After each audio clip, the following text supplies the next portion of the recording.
Hello बच्चों, चलिए प्रश्न को देखते हैं। प्रश्न है, निम्न द्विघात समीकरणों का विविक्तीकार ज्ञात कीजिए। समीकरण x का वर्ग घटाव x योग 1 बराबर 0। तो प्रश्न को आगे हल करें उससे पहले जो प्रश्न की मुख्य अवधारणा है उस पर विचार करते हैं।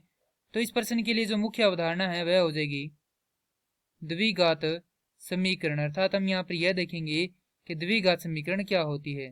तो वे समीकरण जो ax का वर्ग योग bx योग c बराबर 0 के रूप में हो द्विघात समीकरण कहलाती है। अब समीकरण है x का वर्ग घटाव x योग 1 बराबर 0। यदि इस समीकरण की समीकरण से तुलना करते हैं तो हमारे पास a का मान आता है 1, b का मान आता है ऋणात्मक 1 और c का मान आता है 1। और विविक्तकर से हम जानते हैं कि d बराबर होता है b का वर्ग घटाव 4ac, जो कि हमें ज्ञात करना है।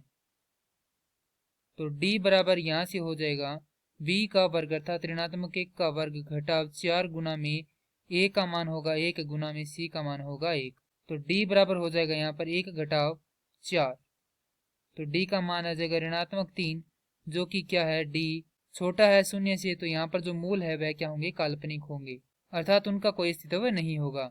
अतः हमें प्रश्न में ज्ञात करना था विविक्तकर, तो विविक्तकर का मान है हमारे पास ऋणात्मक 3 और यही हमें प्रश्न में ज्ञात करना था। मैं आशा करता हूँ कि यह प्रश्न आपको समझ में आया होगा। धन्यवाद।